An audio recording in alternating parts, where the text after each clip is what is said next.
Reka tubifurize icyumweru cyiza, icyumweru cy'umugisha kuri mwese abakunzi ba Eugene Official, aho mudukurikiye muherereye, abadukurikiye muri ku mugabane wa Afurika mu bihugu bigiye bitandukanye, abadukurikiye muri ku mugabane w'Uburayi, abadukurikiye muri ku mugabane wa Amerika, ndetse namwe mudukurikiye muri ku mugabane wa Aziya. Mwese reka tubifurize icyumweru cyiza, turo kandi kubaha ikaze muri amakuru yo muri iki gitondo cyo ku munsi wo ku cyumweru itariki 15 z'ukwezi kwa gatatu umwaka n'ibihumbi 2026. Muri iki gitondo amakuru tugiye kubagezaho na amakuru akomeye cyane.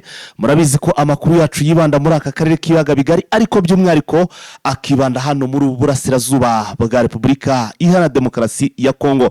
Zimwe mu ngingo z'ingenzi zigize amakuru tugiye kubagezaho muri iki gitondo navuga ko zikomeye cyane. Tugiye kubabwira ko AFSMV bamaze gutangaza mu by'ukuri amakuru akomeye cyane, nyuma rero yuko twari twagiye tuvuga ko iyi drone yarashe ndetse hakagwa Umufaransa-kazi n'abandi babiri batarigeze bamenyekana. Ubu rero noneho kera kabaye, nyuma yuko byari byatangiye kugenda bivugwa n'ubundi MV turabatangaza ko hari umuyobozi cyangwa se ari umwe mu ba member babo wahasize ubuzima nawe wahaguye. Ubu tuvuga rero bimaze kuba bigenda bimenyekana. Uyu rero turaza kugenda tumubabwira. Ndabizi ko abantu benshi mwari mufite amatsiko yo kumenya ngo ese ninde waguye hano cyangwa se ninde wapfuye muri kiriya gihe kiraswa rya drone. So turaje tunagenda tumubabwira. Hanyuma kandi muri iki kiganiro cyacu nanone tukanyuka muri ritangazo amaze gusohora, avuze kandi ko nanubu muri iki gitondo ibitero biramutse bimeze nabi by'indege zitagira abapilote. Ibiro nabyo biri mu byo turi buze kugenda tugarukaho. Hanyuma turaza kugaruka rero ku yindi nkuru. Murabizi mu minsi ishize cyangwa se muri iki cyumweru tumo hagati twabagejeho inkuru ikomeye cyane. Iro akaba ari inkuru yavugaga ko hari amafaranga yahabwaga igisirikare cy'u Rwanda RDF. Aya mafaranga rero akaba yarabafashaga mu bikorwa byo kubungabunga umutekano cyangwa se byo guhasha ibyihebe hariya Ikapo Delegado. Hanyuma rero bavuga ko bayakuyeho atazongerwa, ndetse byagaragara ko mu kwa gatanu ubwo amasezerano azabarangiye batazongererwa ayo mafaranga. Hari icyo u Rwanda rwatangaje, narwo bavuga ruti n'ubundi twashoragamo ayacu tugakuba hafi inshuro 10 kuyo baduha. Rero byose urwo nibyo n'iby'agaciro. Leta Zunze Ubumwe za Amerika rero nabo hari icyo bahise batangaza gikomeye cyane. Ibi nabyo turaza kugenda tubigarukaho, muraza kugenda mumenya amakuru menshi cyane icyo Leta Zunze Ubumwe za Amerika zimaze nazo gutangaza kuri iki kintu cyangwa se kuri uku kuva muri mission kw'igisirikare cy'u Rwanda. Hanyuma kandi andi makuru turaza kugenda tugarukaho navango akomeye cyane. Repubulika Iharanira Demokarasi ya Kongo ifite ibibazo bikomeye cyane, ubwo ndavuga ubuyobozi bw'iki gihugu. Ubu tuvugana amakuru ari kutugeraho, Kinshasa bategetse ko bagomba gukora iperereza bakagaragaza uburyo kigo hano Igoma harashwe kubi n'ubwiza. Hanyuma niba tabigaragaza, ndakubwiza ukuri ibintu bigiye guhindura isura. Ku rundi ruhande ariko mwibuke ko twababwiye ko Gisekedi yatangiye gutumiza abantu bagomba kumukavaringa muri ibi bintu. Ese bimeze bite? Ni mu gihe kandi muri iki gitondo tugiye kubagezaho andi masezerano cyangwa se Kinshasa, Angola ndetse na South Africa bamaze kuvugurura amasezerano. Ese nikibongeyemo? Murabizi ko basinyanye amasezerano agendanye no mu by'umutekano, ariko hari izindi ngingo bagiye bavugururamo muri aya masezerano. Ese nikibo bavuguruyemo? Ese kibiraganisha he? Byose ruri muri iki kiganiro cyacu cyo muri iki gitondo. Ariyo mpamvu ngusaba ngo nyabuneka, ndabizi ko turi ku munsi wo ku cyumweru, fata umwanya uhagije ukurikirane iki kiganiro. Uraza gukuramo amakuru menshi cyane, ndetse navuga ko rwose wari wifuza kumenya kubikomeje kubera hano muri Burasirazuba bwa Repubulika ya Demokarasi ya Kongo ndetse no muri aka karere k'ibiyaga bigari. Hanyuma ariko mbere ko twinjira mu kiganiro cyacu mu buryo burambuye, ndagusaba kubanza ugakanda kuri like. Reka manze nkwibutse rwose gukora kuri like, ndabizi ko n'ubundi utabireka. Niyo mpamvu mubwira ntireka nkwibutse, kubera ko ndabizi ko mukunda kwibagirwa. Niyo mpamvu nkwibutsa ngo ukore kuri like. Bikore ubundi natwe mu gihe tukirimo kugenda twamamaza umunota umwe ubundi tugahita tuzana amakuru mu buryo burambuye. Tubahaye ikaze muri Prime Health Infinity. Ubu rwose biroroshye, nta mpamvu yo kwivuza ari uko warembye. Tugane tukugira inama zizewe kandi tuguhe produit z'umwimerere nziza ku buzima bwawe, zigizwe n'ibinini 80%, izindi zikozwe muri siro ndetse na powder zikomoka ku mugabane wa Aziya, mu bihugu nk'Ubushinwa, Ubuhinde ndetse na Malaysia. Produit zacu zikoreshwa mu kwivura ndetse no kwirinda indwara zose, zirimo iz'imyororokere ku bagabo n'abagore, kubura ubushake, gucika intege mu gikorwa no kutabyara, prostate, umwijima, umuvuduko w'amaraso, diabete, stroke, impyiko, umugongo, amibe, igifu, hemorrhoide n'izindi ndwara zose zananiranye. Abari muri Leta Zunze Ubumwe za Amerika naho twahagejeje stoke, abari muri Canada, Australia, Europe ndetse na Aziya namwe dukoresha iposita ndetse na DHL mu gihe cy'iminsi 7 gusa imiti yamaze kubageraho. Ku bari mu Rwanda ku Gisenyi ni ku muhanda w'Amadepo ibumoso umanukiye kwa Karaveri. I Kigali ni umuhanda uri inyuma y'isoko ujya Kigali Parents hakurya ya restaurant yitwa Vision. Wanadusanga kandi Goma ni muri gare centrale Dogoma hafi ya Rompwe umuryango wa kabiri aho bisi zisohokera. Turabibutsa yuko Goma na Gisenyi twamaze kubagezaho massage kugira ngo dufashe abakeneye kinetherapy, imiti ndetse no kurwanya stress. Ku bindi bisobanuro waduhamagara kuri 0782 99 057 Tubahaye ikaze muri Prime Health Infinity. Yes, inshuti rero mudukurikiye ni mutwemerere tugaruke kuri aya makuru cyane cyane, ariko mutwemerere rwose duhere kuri iyi nkuru yace igikuba ku mirongo nkoranyambaga ku marezo sosiyo. Ni inkuru rero iri kugaragaza ko nanone ku munsi w'ejo nanavuga ko ku ruhande rwa ASM Vetrua nibo babanje kubyitangariza mbere yuko sasa duhita tubyinjiramo, tukabyinjira in deep, tukinjiramo indani, tugashaka icyitwa idonido. Nibo babanje gutangaza ko ibi bitero byagizweho ingaruka muri bamwe cyangwa se mu mwe mu bayobozi babo, nkuko amakuru yagiye abitangaza aribo bayashyize hanze. Icyo gihe rero birumvikana twahise natwe dukora ibishoboka byose kugira ngo turebe tubabwire ese bimeze bite, byagenze biti by'iki gitero. Donc twahise twinjiramo turava tutereka sasa noneho tugire utuntu twikorera kugira ngo dukureho urujijo.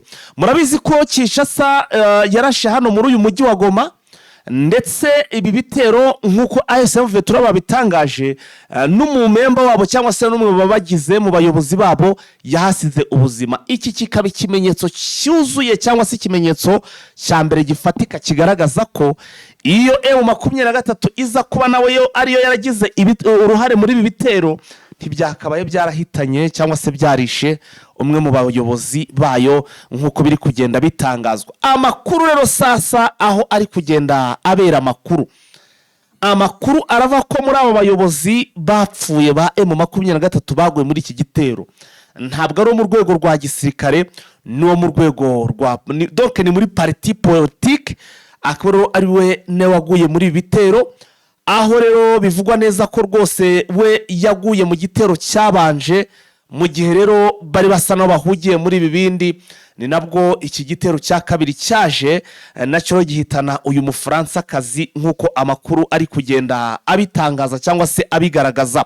Nkuko nanone kandi byahise bishyirwa hanze cyangwa se byatangiye kugenda bikomerera iki gihugu cya Repubulika Iharanira Demokarasi ya Kongo, nuko ngo Ubufaransa na Leta Zunze Ubumwe za Amerika bamaze gutegeka Tshisekedi cyangwa se Repubulika ya Demokarasi ya Kongo, igisirikare cya Repubulika Iharanira Demokarasi ya Kongo, ko kigomba gukora iperereza kuri urupfu rw'aba bantu, kikagaragaza cyangwa se kikisobanura nko gutanga ubwisobanuro bw'ukuntu kitaba aricyo cyagize gute cyagabye iki gitero cya hano mu mujyi wa Goma.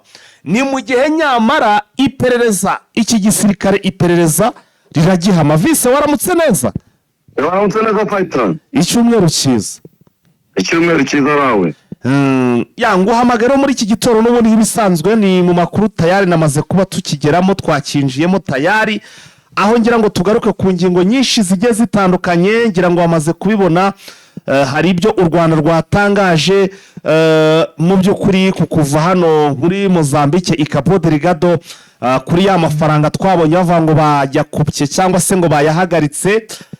Hari RDC, hari ibyo yasabwe bikomeye cyane nabyo tugiye kugenda tugarukaho. hari n'amakuru tugiye kugenda tureba. Murabizi ko abantu badukurikiye amaze iminsi bumva mu by'ukuri bavuga ko M23 yaba iri kurwanira za Katanga. Bimeze bite? Turaje nabyo turabigarukaho, ariko nanone kandi ku rundi ruhande hari ibibyutse bitangazwa na Lawrence Kanyuka yaba kubigendanye n'ibitero. Turaza kugera nabyo tubireba, tugaruka no ku masezerano ya Kinshasa, Angola ndetse na Afrika y'Epfo.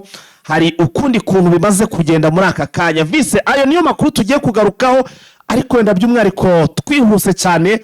Twahera nko kuri iyi nkuru hano iwacu mu Rwanda, ngo buryo ujya gutera uburizara bw'ibanza. Hari ibyo minisiteri cyangwa se Olivier Nduhungirehe yaba yatangaje kubigendanye no kuva kw'ingabo z'u Rwanda hano muri Mozambique cyangwa se Cabo Delgado. Ndakumva.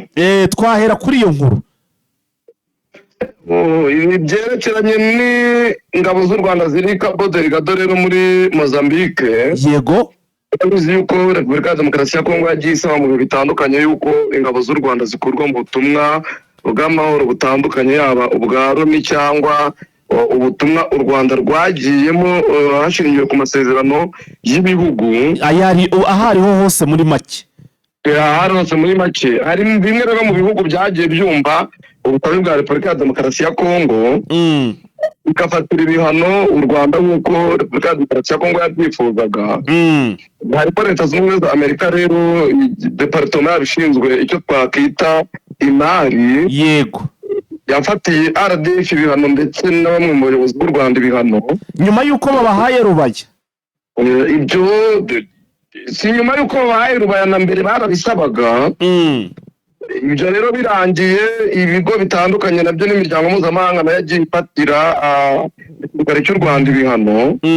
Genda tugarutse nko ku bya vuba ni aho Union Européenne yanze ko guhera mu kwezi kwa gatanu itazongera guha u Rwanda amafaranga yabahaga mu butumwa ingabo z'u Rwanda zirimo muri Cabo Delgado. Yego. Ubundi hari amasezerano Union Européenne yagiranye n'u Rwanda ko miliyoni zigera muri 20 z'amadolari kugira ngo yifashishwe mwabona ubutumwa ingabo z'u Rwanda zirimo Cabo Delgado kubafasha kurwanya ibyihebe. Ariko Union Européenne yanze yuko itazongera ayo mafaranga kuyaha u Rwanda.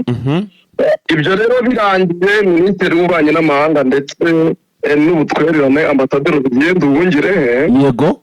Urumva ibintu byose biri mu gihugu burya bakwiye kugira icyo bivugaho kugira ngo atange umucyo werekana aho u Rwanda ruhagaze ndetse n'inyungu u Rwanda rwakuraga mu kubungabunga amahoro cyangwa Afurika n'isi muri rusange.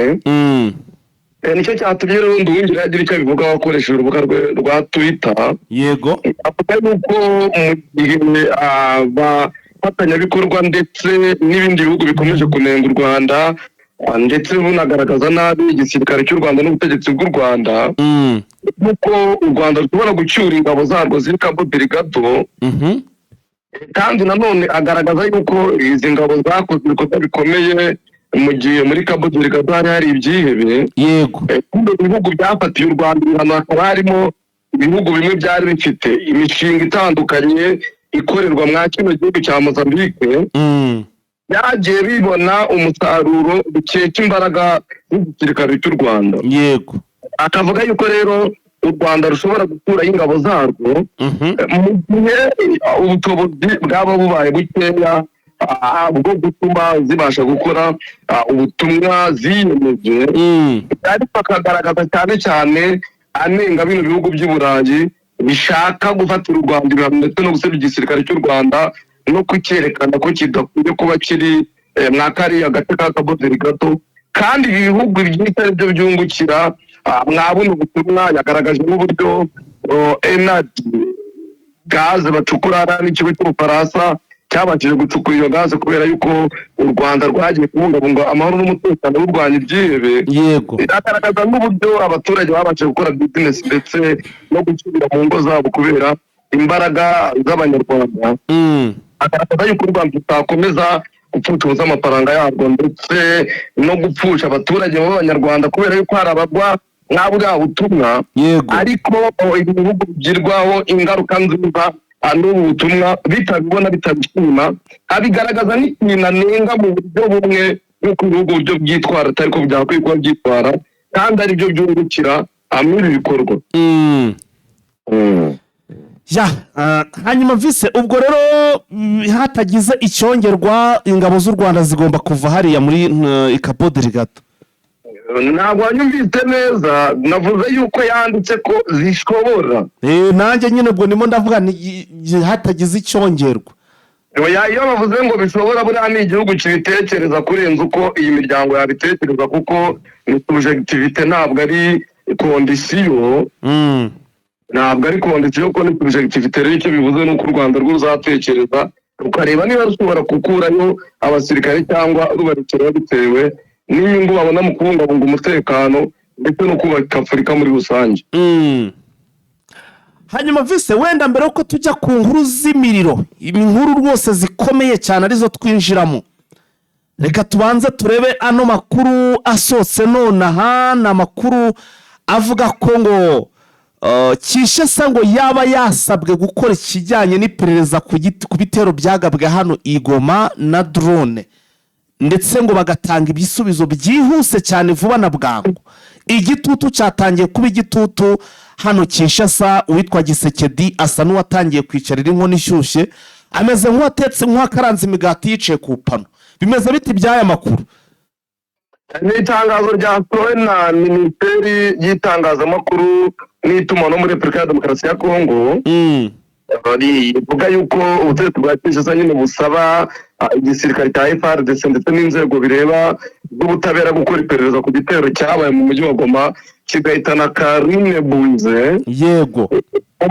Mu itangazo basohoye bagaragaza yuko muri icyo gitero ngo amakuru bafite nyayo, ariko cyaguye n'abantu batatu, harimo uyu Karine Buize wakoreraga UNICEF, hakabamo umusekirite ukorera ikigo cyigenga gishinzwe umutekano. Yego. Ariko hakabamo n'umwe mu bantu bari muri M23 nawe waguye mwa kino gitero kuko babitangaje. Bakavuga yuko ari amakuru bakinisha imiryango itabara itanga ubutabazi ndetse nabo muri UN bari bahari. Ikindi nuko mu itangazo ryabo bagaragaza yuko amakuru babonye y'ingenzi cyangwa y'ibanze ngo agaragaza yuko ngo ibi byabaye byakozwe na M23 na RDF. Niko babigaragaza ko urabizi ko M23 nayo yagaragaje yuko ubutegetsi bwa Kinshasa aribwo bwakoze kino gitero. Urumva rero baravuga yuko urwego rwa gisirikare rukwiye gukora iperereza, mu gihe n'Ubufaransa rwavuze yuko rugiye gukora iperereza, ariko bakavuga yuko ngo bazafatikanya n'uwo ari wese n'ushaka gukora iperereza nk'uko babigaragaje. Rero tukaba tugiye kureba ikiri buze kuvamo. Urumva barabikirwa, ariko bakavuga yuko bagiye gukora iperereza mu gihe abanyekongo bandi bagiye barasa ntihagirwe iperereza rikorwa. Urumva na byarimo ikibazo kuba baha umuzungu agaciro kurenza abaturage ba Kongo. Nabyo urumva ko harimo ikidasobanutse mu buryo bwo gufata inshingano nk'abayobozi mu gukunda abaturage ndetse no kubateza imbere no kuba babungabunga ubuzima bwabo bwa buri munsi. Ariko service gute umuntu aba akekwa ari mu bakekwa kuba bakoze igikorwa cyangwa se icyaha runaka yarangiza agashyirwa mu bagomba gukora iperereza? Icyo kintu cyo kisobanura iki? Ose ubwo urumva bakwemera ko aribo babikoze donc bakora iperereza? Mu mategeko mpuzamahanga icyo bivuga, amategeko mpuzamahanga ubundi amategeko atanga inshingano z'uko igihugu kuba kigomba gukora iperereza, noneho cyamara kurikora kigatanga raporo aho kigomba kubitanga ku byaha nk'ibi by'intambara cyangwa ibyaha byibasiye ku muntu n'ibyaha bya jenoside. Yego. Rero ubuze ubushake bwo gukora iperereza ku byaha nk'ibyo byabereye mu gihugu cyawe, international ntabwo ishobora kuza gukora iperereza mu gihe wagize ubushake, kuko iyo ni principe iri mu mategeko mpuzamahanga. Yego. Kandi biremewe yuko igihugu gishobora gukora iperereza ku bintu byabereye mu gihugu, noneho bagafatikanya n'urwego mpuzamahanga rwashyizweho mu buryo kugira ngo hatange umucyo. Mu gihe se nabo bari mu bakekwa, bari gukekwa mu bakoze icyo gikorwa, igihugu iyo habaye n'icyaha ababanda gukekwa ntabari ku nzego z'ubuyobozi kuko nabo bafite responsabilité za mbere. Ibyo rero ntabwo bikuraho inshingano n'ubundi z'igihugu n'igihugu, kubera ko igihugu ni ikintu gikomeye. Urwego rushobora gukora ikintu runaka ariko igihugu cy'ibisefu kigasigara gikora ibyo gikwiye gukora mu nshingano mpuzamahanga bafite. Vise iki gitondo rero mbonye nanone nyuma rwose yuko nyine urumva ko bari kudagadwa ariko nanone ntabwo bibuje n'ubundi kubyuka bagaba ibitero. Ndavuga Kinshasa n'ubundi iramukirije rwose umututu w'imbunda cyangwa se amakompora mu baturage b'Abanyamurenge. Bimeze bite iby'aya makuru? N'itangazo rimaze gushyirwa hanze na Kanyuka. Ibyo nakubwiye yuko kuva Masunzu amaze gushyirwa ku rwego rwo hejuru abaye chef d'état major ushinzwe igisirikare n'ubutasi, agomba nyine kugaba ibitero bikomeye ku Banyamurenge no kubwira ariko Abanyamurenge bakwiye kurya rimenge ko azabafunga kandi akanabica ku buryo bukomeye kugira ngo bakunde bamuyoboke. Ni nabyo rero bizindutse biba nyine mu masaha 11 za mu gitondo aho mu gace bita Karingi, ni muri za Minembwe ubutegetsi bwa Kinshasa bukoresheje drone kamikaze bwagabye ibitero bikomeye nk'uko igaragazwa n'abadepite bakavuga yuko ibyo bitero byasenye ibikorwa remezo byinshi by'abasivile, byica abaturage benshi ndetse binatuma abaturage benshi bava mu byabo nk'uko Lawrence Kanyuka yabigaragaje. Akagaragaza ibitero n'ubundi leta ya Kinshasa ikomeza kubigaragaza mu bintu bitandukanye kandi komite mpuzamahanga iceceka, akagerekana yuko M23 idashobora kwiceceka ku bikorwa nk'ibi biba. Ubona yuko ari mahuruza komite mpuzamahanga yigaragariza ko ibikorwa n'ubutegetsi bwa Kinshasa bibangamiye amategeko mpuzamahanga y'ikiremwa muntu ndetse bibangamiye n'ibyo Kinshasa yagiye isinya mu bihe bitandukanye. Aha, ndumva ibintu bitari buze koroha ndakurahiye. Kuko ntabwo tujya tubintu bagenda bahindagura ibintu kagira uti nibura kuva iki kibaye nibura bagiye kurekera agahenge donc imirwano bisa nibigiye gusa nibihagaze, ahubwo akaba aribwo birushaho kuba. Ntabwo niyumvisha ukuntu rwose baba bakiri gukora iperereza ry'iraswa rya hano Igoma, tujye kumva twumve no hirya no hino bari kurasa. Urumva ko ni ikibazo gikomeye cyane pe. Abantu badukurikiye rwose Vincent, ngira ngo barimo arumva ko ibintu ntago byoroshye mu gihe kimwe kitarakemuka n'ubu baracateza ibindi byago. Rega nurebe Repubulika ya Demokarasi ya Kongo iri mu ntambara nubwo ari bitavugwa. Igihugu burakiri mu bihe bidasanzwe by'intambara nubwo amategeko yabitigeze bidekreta. Ariko wumve yuko yaba ari n'urutugu, yaba ari Sud Kivu, yaba ari Turi, yaba ari Katanga hari intambara. Kuvuga yuko leta Kinshasa yahagarika rero kurwana na M23 mu gihe ikibafata nk'abanyamahanga, uwabitekereza ko yaba yibeshye kandi yaba yirengagije ibyo Kinshasa ikunda kugaragaza. Ibi ngibi nk'uko Kinshasa yabivuzeyo yavuze ko izaruhuka ari uko M23 itakiri mu bice control. Ntimwitege yuko rero none cyangwa ngo intambara yahagarara cyangwa ubutegetsi bwa Kinshasa bwarekeraho kurasa. Yes, reka twikomereze rero tujye no mu yandi makuru. Na makuru rero akomeye cyane n'ubundi atwinjiza muri iyi nkuru. Hari amakuru avuga rero ku bijyanye n'amasezerano ya RDC cyangwa se Repubulika ya Demokarasi ya Kongo ndetse na Angola yewe na Afrika y'Epfo ku bigendanye n'iby'umutekano. Ibi byifashe bite Vincent? N'amasezerano n'ubundi ashingiye ku masezerano yaraherutse kuba hagati ya Repubulika ya Demokarasi ya Kongo ndetse na Angola na Afrika y'Epfo, aho basinye amasezerano atandukanye yerekeranye n'ubufatanye mu bya gisirikare, guhanahana imyitozo, ibikoresho ndetse no gucunga umupaka, imipaka bahuriraho nk'uko bari bagiye basinya amasezerano bitandukanye, abasinyi wa Angola yaba abasinyi wa Afrika y'Epfo ndetse no mu bindi bice. N'ubundi rero ejo hongeye kubaho icyo twakita protocole d'accord tripartite hagati y'ibihugu bitatu ibyasinywe i Pretoria. Bakavuga yuko rero iyi protocole d'accord ishingiye ku ngingo enye. Icyambere ishingiye ku cyo bise umutekano, aho igishingiye ku mutekano hazabaho gusangira amakuru y'iperereza ndetse no guhuza ibikorwa byo kurwanya imitwe itwaje intwaro mu burasirazuba bwa Repubulika ya Demokarasi ya Kongo, kurwanya iterabwoba ndetse n'ikwirakwira ry'iterabwoba. Ku byerekeranye n'ubucuruzi ndetse n'ishoramari, bakaba barasinyanye yuko hazabaho koroshya ihanahana ry'ibicuruzwa ndetse no guteza imbere imishinga itandukanye y'ubucuruzi n'ishoramari hagati ya Angola, Afrika y'Epfo ndetse na Repubulika ya Demokarasi ya Kongo. Ku bigendanye n'iterambere ry'ubukungu buhoraho, bakavuga ko bazafatanya mu guteza imbere abaturage bari mu bihugu byombi kandi byose bikazajya bigira ingaruka byiza ku baturage bari mu bagenzura byerekeranye na politike ndetse n'ububanyi n'amahanga. bavuga yuko bazafatikanya mu guhuza mu karere mu guhuza abaturage b'igihugu ndetse no gushyira hamwe uburyo bwose buturuka. Bakavuga yuko ibyerekeranye n'igisirikare cyakoze bitazakorwa d'une façon automatique, ahubwo bazagenda babikora mu buryo iby'umutekano buzajya bigenda bitera imbere ndetse no guhanahana ibikoresho mu buryo bwo guteza imbere umutekano ndetse n'ubukungu mu buryo bumvikanyeho. Yes, ndumva rero ibintu rwose birimo kugenda bihinduka, ibintu birimo kugenda rwose bahindura. Byose rero turaza gukomeza kugenda tureba ibyari byo ngo mbese byifashe bite. Ariko se kandi ku rundi ruhande hari andi makuru akomeza kugenda n'ubundi avuga ko hano hantu n'ubundi hano muri Repubulika ya Demokarasi ya Kongo ibigendanye n'ibitero byo rwose ngo guhagarara none ntibishoboka cyane, kuko nk'ubu ngubu vise yandi makuru turi kwakira nuko wenda dusimbukiye nko mu gihugu cy'u Burundi tukahareba naho urabizi ko igihugu cy'u Burundi ari igihugu gikomeje kugenda gifatikanya na FARDC muri uru rugamba bahanganyemo na M23.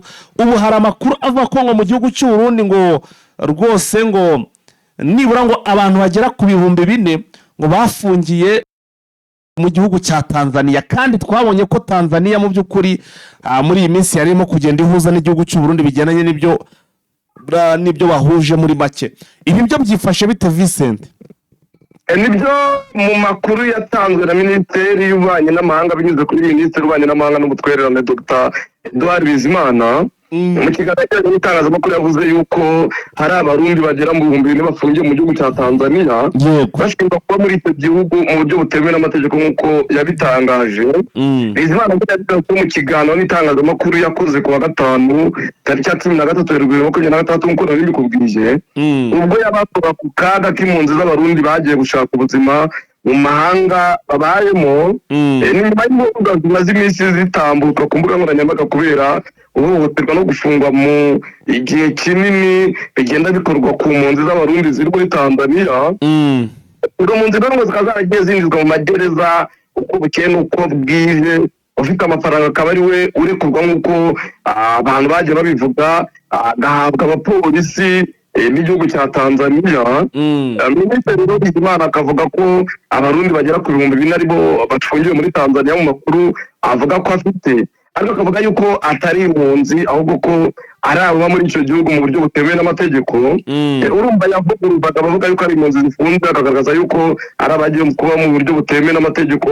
Avuga yuko bafite abafungiye ariko ko abaheruka kubarurwa ari 4,000 bafunzwe. Nasobanura ko hasinywe amasezerano hagati y'u Burundi ndetse na Tanzania ateganya ko mu gihe runaka ibyangombwa bibemerera kujya muri Tanzania biba birangiye, ko abafite uburyo bagaruka bashobora kugaruka cyangwa bakaba barengerwa mu buryo ubu cyangwa ubundi. Aravuga ati rero abo barenga ku mabwiriza bemerewe gukorera cyangwa gukora ibiteganywa n'amategeko nyine bagomba gufungwa, ariko ati turashakisha uburyo ki bagaruka mu Burundi nk'uko yabitangaje. Iyo ni breaking news kweli, ni breaking news rwose. Ni inkuru itugezeho ikomeye cyane. Ngayo nguko Vince, ngo hari umusirikare wa FARDC cyangwa se Repubulika ya Demokarasi ya Kongo waba uguye mu gico mu by'ukuri muri ambiscade ngo y'umutwe witwaje intwaro ngo uramugubanyije. Bigenze bite? Amakuru twabonye nuko hari umusirikare w'umukapiteni wapfuye nyine aguye mu gice cyatezwe n'umutwe witwaje intwaro ariko utari wamenyekana izina. Bikavuga yuko ari ibitero byagabwe ku modoka za FARDC zarimo zikora patrouille. Noneho umusirikare w'umukapiteni rero akasiga ubuzima. Ibi ngibi bikaba byarabaye muri teritwari ya Mambasa nk'uko bigaragazwa.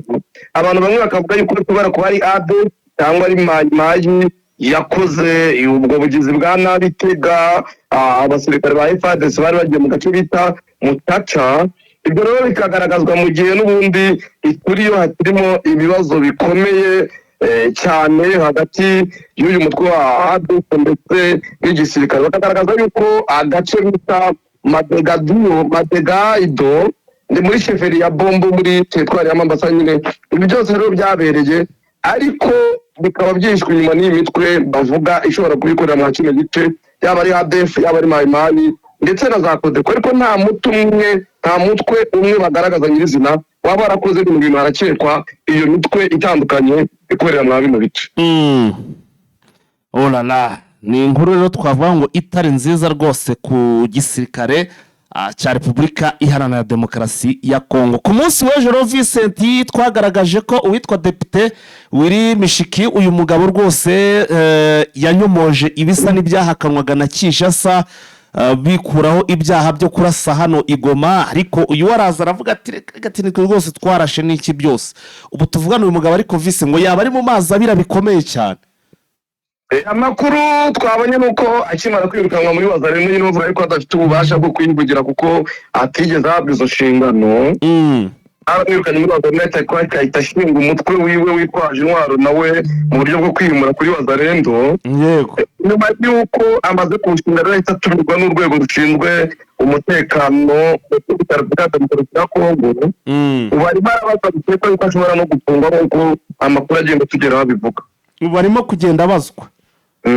Alala, muyirobura ibyo byarangiye baramutambikana uko byaba kose.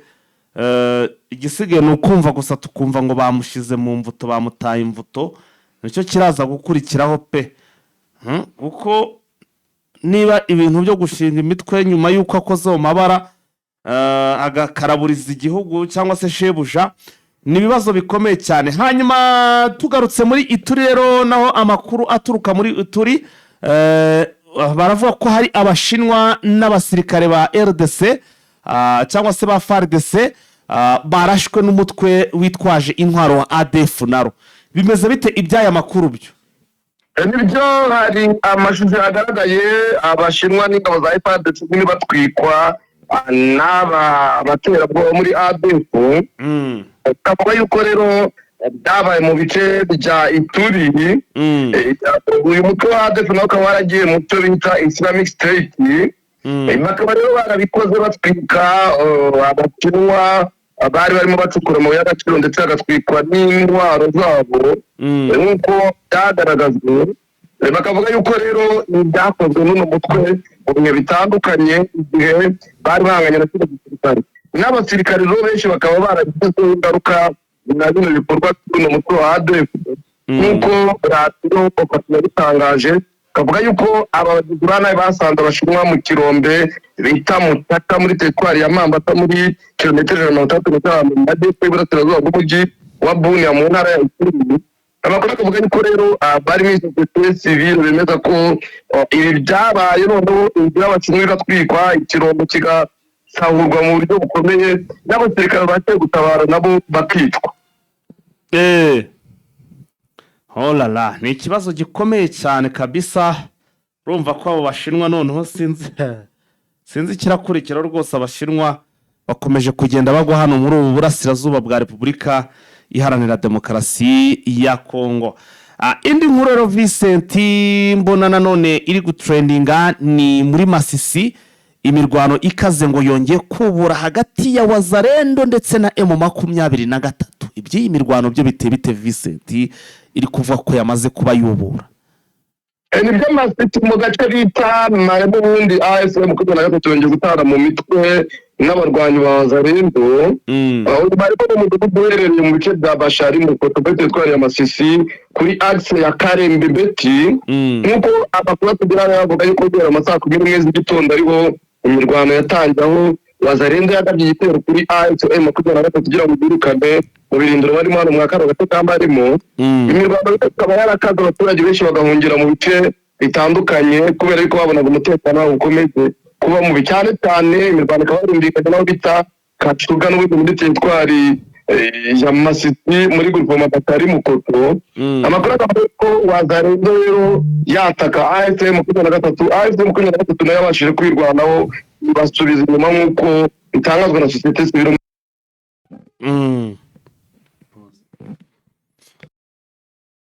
Yes, Vize Masisi rero ndumva ibintu bikomeje kuzamba nk'uko bigaragara, ariko tukiri kuri iyi mirwano ndetse n'ibindi byinshi bitandukanye by'ibijyanye n'intambara, ubu tuvugana muri Katanga Vincent, naho ibintu bitangiye kugenda bikara, bitangiye kugenda bifata indi ntera, bikavugwa ko ibiri kuba hano muri Katanga ibyinshi byari byaragiye binatangazwa na Colonel Kazarama, ndetse ngo icyo gihe ngo M23 itaragera hano mu mujyi wa Goma, ikiriye mu bice bya za Rucuro, Masisi ndetse na Nyiragongo. Kazarama yari yagaragaje ko ngo intambara rwose ahantu izahaba ndetse ikomeye cyane, ku buryo benshi nabonye batangiye kubigereranya bakavuga ko ibiri kuba rwose ngo nta, batangiye kuvuga ko M23 yaba iri kurwana no za Katanga, nyamara uyu nundi mutwe twabonye widekaraye. Vise, bimeze bite iby'aya makuru? Ni umutwe widekaraye uvuga ngo Mouvement debout pour Katanga pour la libération du Congo. Yego, ariko amakuru yagiye atangazwa n'abari mu butegetsi bwa Kinshasa bagaragaje yuko uyashobora kuba ari umutwe wa M23 n'umutwe uri kurwanira mwa biriya bice, bashingiye ku kuba General Edi Kapende wari uhagarariye ingabo mwa kano gace aherutse gufungwa ngo akekwaho kugirana umubano na AFC M23 kugira ngo bakwirakwize imirwano muri Katanga. Bikaba rero bitekwa yuko ashobora kuba yarabyize muri kugira ngo uno mutwe wa AFC M23 noneho utoze abandi bafite umutwe witwaje intwaro noneho batangire kurwana intambara isa nkuko byagaragajwe. Edi Kapende akaba yarafatwe n'ubundi abibazwaho ibyerekeranye no kugirana umubano na AFC M23 nkuko byagaragajwe, cyatumye n'uyu mutwe ugaragara mwa bino bice bya Katanga uharwanira. Bakavuga yuko rero bishobora kuba ari byo ko M23 itangiye kuhagaba ibitero ikoresheje uyu mutwe uhari. Vise, ubu se twinjire sasa turebe, ese ibi bintu byashoboka, byaba biri kunyura nko mu zihe nzira nk'umusesenguzi mu mbone zawe, urabona byaba biri nko kunyura mu zihe nzira? Muri politike bavuga yuko nta mwanzi w'igihe cyose nta n'inshuti y'igihe cyose. Edi Kapende kuba ari umwanzi wa M23, ariko mu gihe baba bafite ibyo badahurizaho n'ubutegetsi bwa Kinshasa yahita b'inshuti ya M23 AFC M23 twirwaneho. Ibyo ni ibintu bisanzwe. Urabizi yuko Katanga nayo yigeze igerageza gushaka kwiyomora kuri Repubulika Demokarasi ya Kongo irimo intara y'Indenga, bagashinga Joseph Kabila yuko ari waba uri gushinga uno mutwe, kandi urabizi yuko ubutegetsi bwa Kinshasa bwashinje Joseph Kabila kuba afite uruhare mu gushinga AFC M23. Ibyo byose rero ubihuje byashoboka yuko M23 AFC M23 twirwaneho yazamukira kuri Kabila, ikazamukira kuri Kapende ufite ibyo atari guhuza na Kinshasa, bagashinga undi mutwe none bakawuzamukiraho, bakavuga yuko ufitanye amasezerano na M23 byibumbiye muri AFC M23 twirwaneho, noneho bagatera Katanga binyuze muri ubwo buryo. Oh la la, ibintu rwose ndumva bikomeje kugenda biba ibindi birimo biragenda biba ibindi kabisa. Vise, mu gihugu cy'u Burundi hongeye kongera guhwihwiswa ibigendanye na Rabini, nabyo muri aya makuru watubwira uko bihagaze? Rabini urabizi yuko yashimuswe umwaka washize, ngo rwose ibintu bye bigenda bivugwaho kenshi na kenshi, bivuga yuko ari umuntu w'inshuti wagize uruhare mu kumushimuta. Ibyo bimaze kuvugwa arakomeza aracyakirwa, abantu baza kwemeza yuko ari mu gihugu cy'u Burundi, iperereza ntiryabyemeza, bakavuga yuko yafungiye za Kibitoki.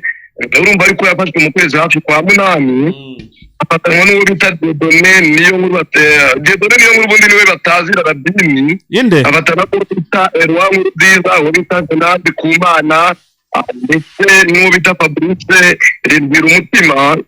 Abo bose rero bakaba baragiye babura mu buryo butandukanye, na n'ubu rero amakuru akivuga nuko baburiwe irengero ntawe uramenya aho baherereye. Harakibazwa niba bakiri mu iperereza cyangwa bari mu bapfuye, nk'uko byagiye bitangazwa yuko bamwe mu bagiye bafatwa n'ubutegetsi bwa Kinshasa bagiye bitwa CNDH, ni umuryango ukingira ikiremwamuntu mu Burundi.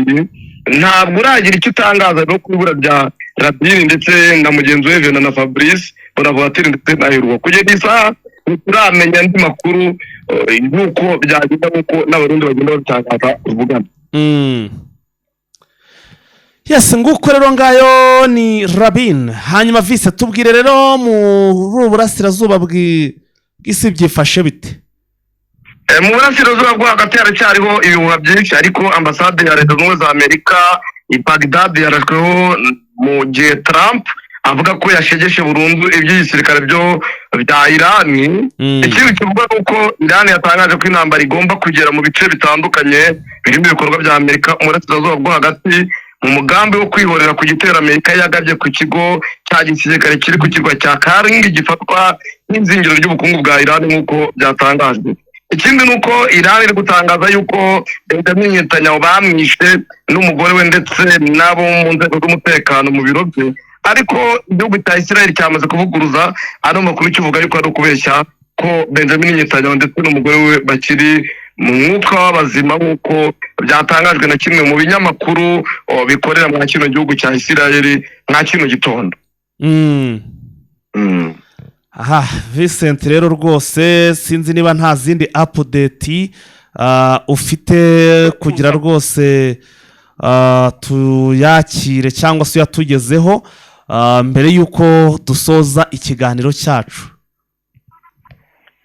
Urakoze cyane kandi utoreza twazakomeza n'andi makuru. Yes, urakoze cyane, ubwo naho mu yandi masaha. Aha, nguko rero bakunzi ba Jeune Official, amakuru yacu yo muri iki gitondo ni mutwemerere tuyasoreza aha. Andi makuru rwose turaza kugenda tuyabagezaho mu yandi masaha imbere. Mukomeze munugirwe na gahunda za Jeune Official, turabakunda cyane. Asansana, ciao.